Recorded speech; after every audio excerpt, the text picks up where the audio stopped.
Assalamualaikum warahmatullahi wabarakatuh. Selamat pagi teman-teman semua. Apa kabar hari ini? Udah sarapan belum?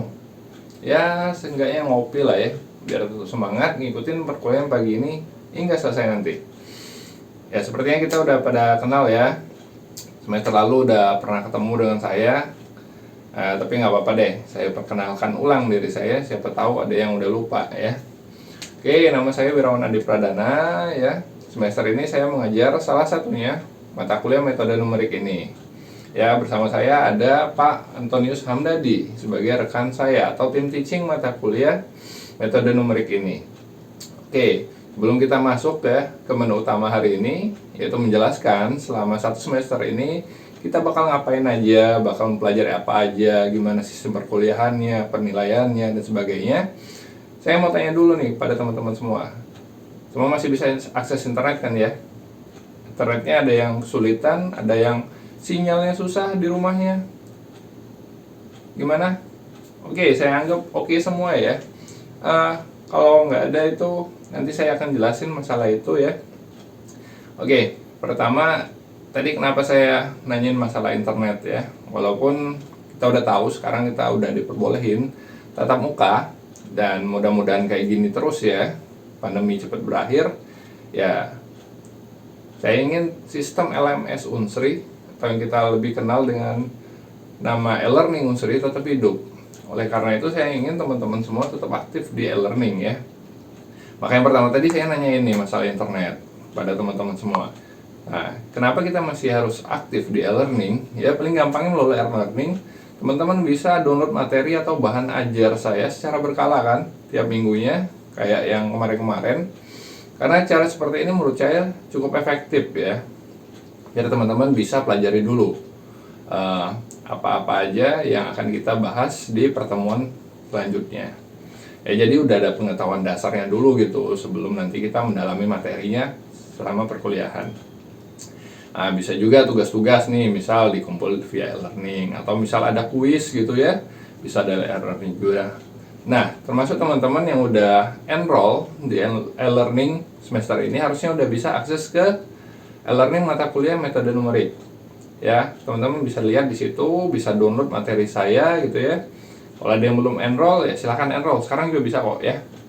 Nah, di e-learning tadi selain materi ada absensi juga. Nah, selain di absensi kan kelihatan tuh ada namanya RPS ya, atau rencana pembelajaran semester. Nah, di RPS ini teman-teman bisa lihat apa-apa aja yang menjadi tujuan pembelajaran metode numerik ini ya, rencana perkuliahan dari awal sampai akhir ya.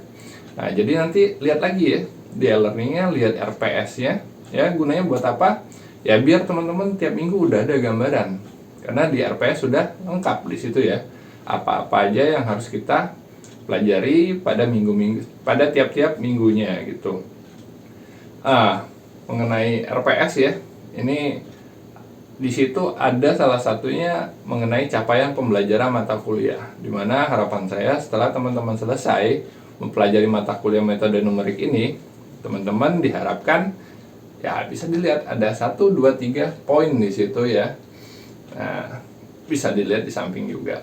Oke, kita tinggalin dulu masalah RPS ya. Teman-teman baca lagi aja nanti ya, pertemuan 1 ngapain aja, minggu depan ngapain aja, bakal bahas apa aja ya, semuanya cukup jelas sudah di RPS selama 1 semester. Oke, sekarang masalah perkuliahan dulu ya, karena kita masih kondisinya abu-abu, belum diizinkan.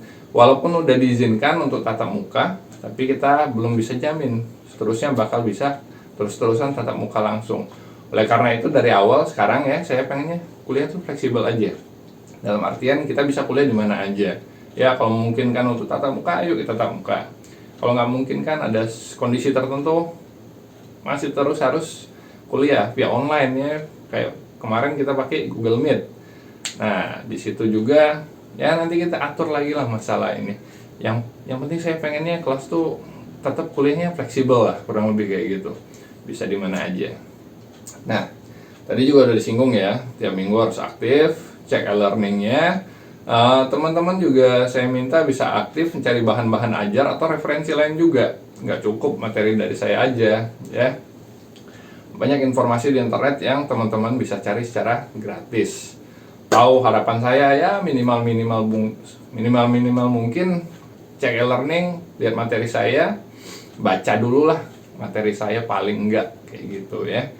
Misalnya lagi mood nih, lagi kurang mood nih, mau baca nih, ada caranya, nonton video dari YouTube. Banyak kok kajian-kajian di YouTube tadi ya. Misalnya saya beri contoh nih dari YouTube ya. Misal teman-teman mau lagi pelajari masalah metode penyelesaian persamaan non-linear dengan menggunakan metode Newton-Raphson. Ketik di situ, cari nih contohnya. Ya, ada visualisasi grafisnya juga di situ. Ya, cukup interaktif sebenarnya kalau teman-teman tonton gitu dari videonya. Oke, masalah absen gimana? Penilaian kayak gimana ya? Acuan kita tetap ke aturan unsuri dan jurusan.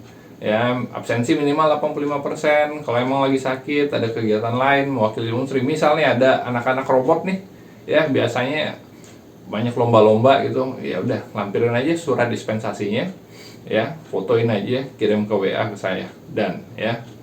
Oke, sistem penilaian seperti apa? Tetap ada 3 ya komponennya, NTR, UTS, dan UAS.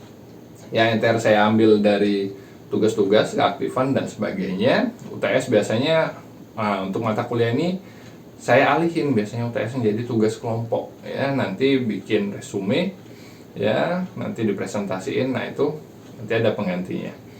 Nah ini pokok-pokok materi ya yang akan kita pelajarin, ada 4 pokok materi utama ya. Pertama, persamaan non-linear ya. Sini pokok bahasannya apa aja? Nah, di sini ada, bisa dilihat ya pokok-pokok bahasannya ya, ada beberapa metode penyelesaian yang nanti akan kita pelajari ya. Nah, itu ada keyword tuh. Nah, apa tuh keyword tuh? Ini kata-kata penting yang perlu teman-teman pelajari atau perlu teman-teman pahami terlebih dahulu. Tujuannya apa? Biar mempermudah teman-teman mempelajari pokok-pokok materi yang ada di masing-masing subbab. Keywordnya gimana Pak? Itu Pak pengertiannya? Cek Google aja ya. Nah, bisa cari sendiri dulu pengertiannya, nanti kita dalemin lagi ya. Nah, di sini juga ada tugas besar yang seperti saya bilang sebelumnya. Nah, ini tugas besar ini bobotnya 50%, nanti ada juga di subbab yang kedua. Ya, next subbab kedua mengenai sistem persamaan linear ya, masalah matriks.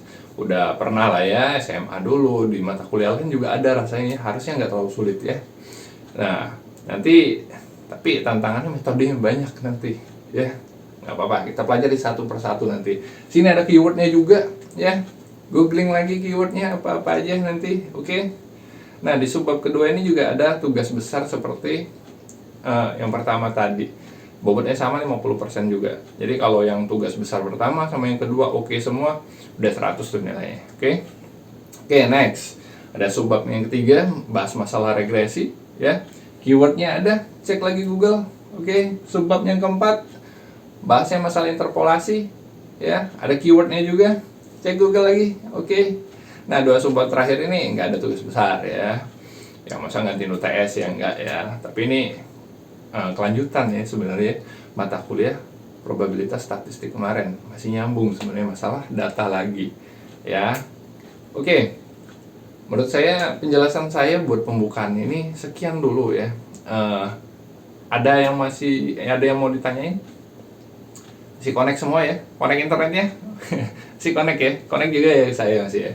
Oke, terakhir ya, ini ada nomor saya, silahkan dicatat nomor saya, dan saya juga minta tolong perwakilan dari ketua kelas mungkin ya, bisa hubungin saya ke WA saya ya, jadi kita nanti kontak-kontakan dari situ, atau kalau misalnya teman-teman mau bikin grup WA juga boleh gitu ya, biar informasinya, pertanyaan-pertanyaan atau mau diskusi juga via WA juga boleh ya.